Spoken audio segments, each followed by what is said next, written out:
Campaign 2018 is sponsored by Wisconsin Hospital Association, Wisconsin Counties Association, Wisconsin Realtors Association, Marshfield Clinic Health System, and Campaign 2018 partner Milwaukee Journal Sentinel.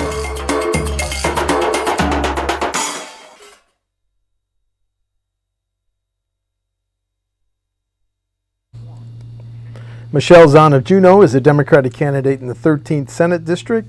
The general election, November 6th. Forgot there for a moment. Michelle, thank you. Welcome back to WisconsinEye. Thank you for having me. Now I know you ran 4 years ago. Yes, I did. And so you got that experience and you learned how to run. So tell me about, has the issue changed, the top issue in the 13th? For me? Yes. As a candidate, the top issue has not changed. What is it? I want to live in a society where we care about one another as much as we care about ourselves. I felt that way last time, and I still feel that way. But I think the issue has grown. We, as a society, seem to care less about one another than we do about ourselves. And one member of the Senate, what could you do about that? Promote progressive values.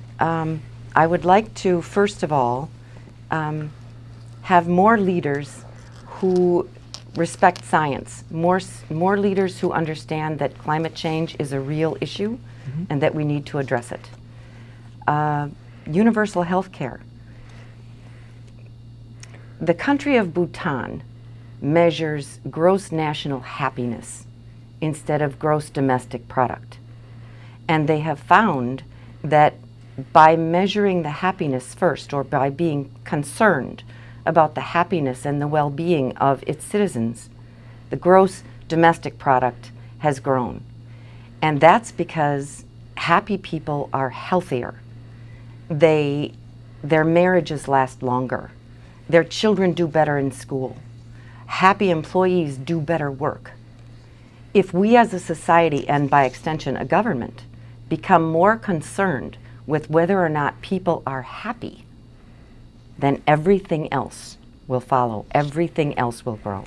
Your website, medicine was never meant to be an industry. What do you mean in terms of your healthcare discussion?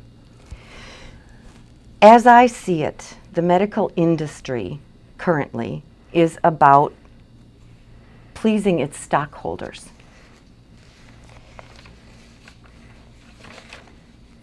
By that definition, they can't make money unless there's enough sick people to serve. In my personal experience, with insurance companies more in control of my health care than my doctors are, medicine is all about making money, not making me better. I want to change that.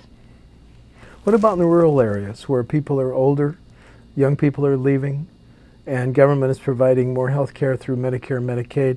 How do we protect, maybe even expand rural health care? You know, I don't know a whole lot about medical health care, about health care, from personal experience, other than just my own personal experience. And in my area, we have access to Fond du Lac, Oconomowoc, Milwaukee, Madison, Beaver Dam, Watertown. So my area, being, even though it is rural, we have access to urban health care, and we have clinics. So I don't know that that is particularly an issue in Senate 13. Does state government have a role in providing, in recruiting and retaining doctors, nurses, medical professionals? I think it should. Should? Okay. Medically, underserved Wisconsin residents are eligible to receive dental treatment through a program funded by state government and Delta Dental, but these clinics are struggling financially due to the state's low Medicaid reimbursement for dental care. The next Medicaid budget, which you'd vote on as a senator, should it continue this dental preventive care program and expand it? I would vote for anything that provides more and better and more cost-effective health care and dental care and Okay. eye care, all of it, because healthy people are more productive. The impasse in the Capitol over how to pay for highways, bridges, our highway future. What are your thoughts on how we do that? I'm glad you asked that. I have had quite a few years to think about this. I personally think that we should have something along the lines of an experimental program that the state of Oregon is trying out, taxing mileage. When I first thought about it, I didn't know that another state was already trying this out. I found that out just this morning and looked it up, and what they do is they're using GPSs. And they've been experimenting with it since 2006. At first, the public in Oregon they were completely negative about the entire idea of taxing mileage. But what they've done is they've taken a small test group and they installed GPSs. And so at the gas pump, instead of paying the gas tax, they pay a mileage tax. And lots of wonderful positive things have been happening as a result of that. The mileage tax is based on, there's different rates. So during congested times, congested periods, you pay more for mileage if you're driving in a congested area or rush hour. Consequently, the drivers who are participating in this, when they can, choose not to drive during those periods of time. If all of us were equipped with this kind of thing, that could be a positive. But another thing that has been a benefit here is that when you get your receipt at the gas pump, you see how many miles you're paying for, and you know what trips did you make here to get that many miles. And what they're finding is people are choosing to walk more, so people are healthier. There's lots of benefits, I think, to this, and it would solve the problem of high efficiency cars not paying a fair share of the road tax. Would this be a better system than raising the gas tax or going into tolling for Wisconsin? I don't like the idea of tolling. I think that slows down traffic. And from what I understand, you need a congressional okay. It would change. It would change in the federal law. Yeah. So I'm not convinced that toll roads would be a solution. The more I think about mileage, the more I like it. I do know that there is a concern. There would be a question as to agricultural mileage. Yes. That would have to be worked out, but I'll tell you something. Those huge manure haulers wreak havoc on the roads, and I should think they should pay a mileage tax, yes. Levy limits on local government have been around since 2006. Local leaders say it hurts their ability to provide local services. Should levy limits be repealed, lessened, or kept in place? I think local control should be returned. Levy limits should be done away with. Yes. School shootings, mass shootings, do we need to change gun laws? I'm unhappy with the direction in which Wisconsin has gone with regard to gun laws. I'm not convinced that concealed carry was a good idea. I'm not convinced that reducing the age for hunting was a good idea.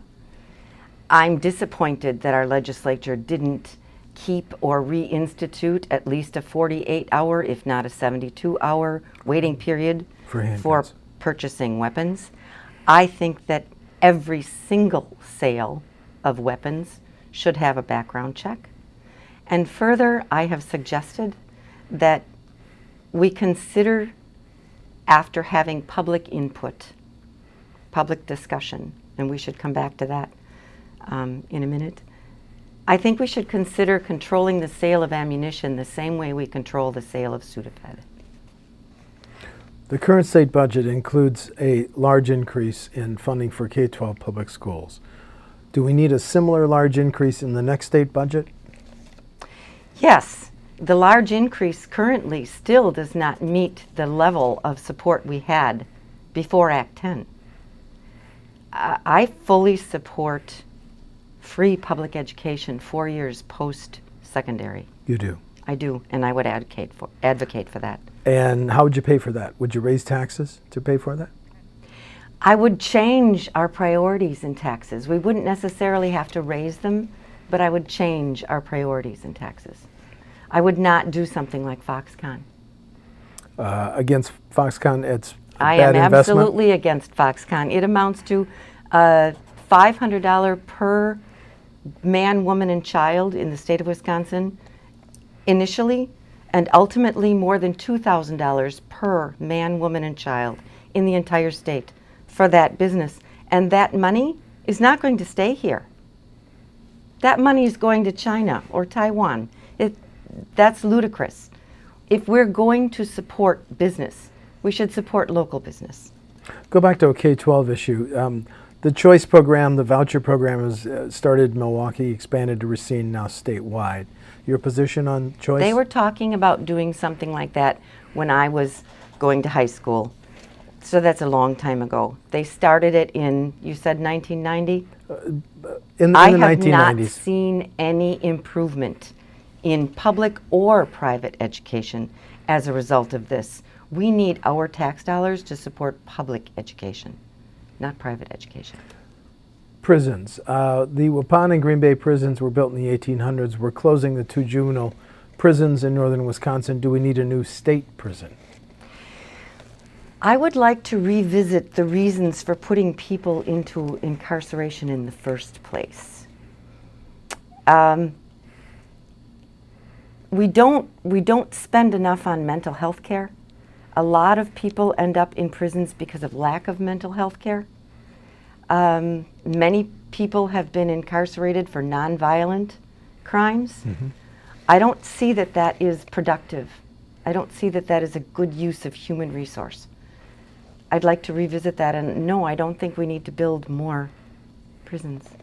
UW system funding. We've had a freeze on resident undergrad tuition for 6 years. Should it continue into a 7th and 8th year?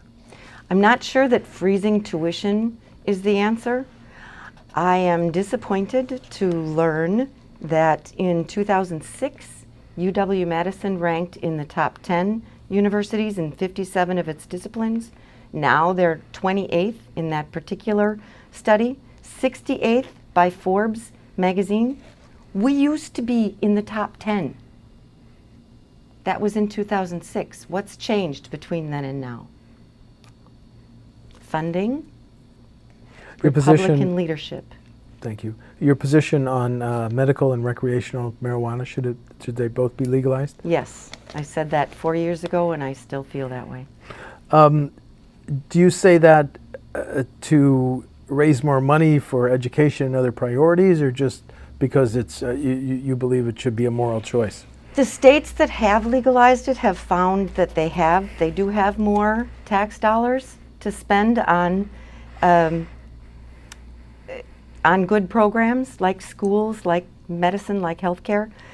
But I say that because marijuana is a plant.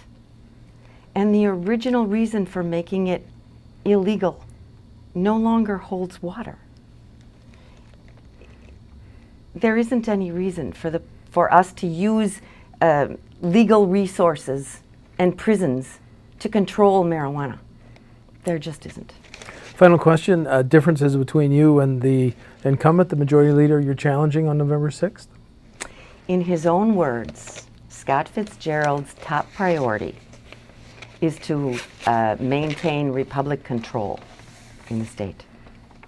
My top priority is to improve the quality of life for the people who live in my district and, by extension, the state. Michelle Zahn of Juneau is a Democratic candidate in the 13th Senate District. The general election is November 6th. Michelle, thank you for talking to WisconsinEye. Thank you for having me. Thank you. Campaign 2018 is sponsored by Wisconsin Hospital Association, Wisconsin Counties Association, Wisconsin Realtors Association, Marshfield Clinic Health System, and Campaign 2018 partner Milwaukee Journal Sentinel.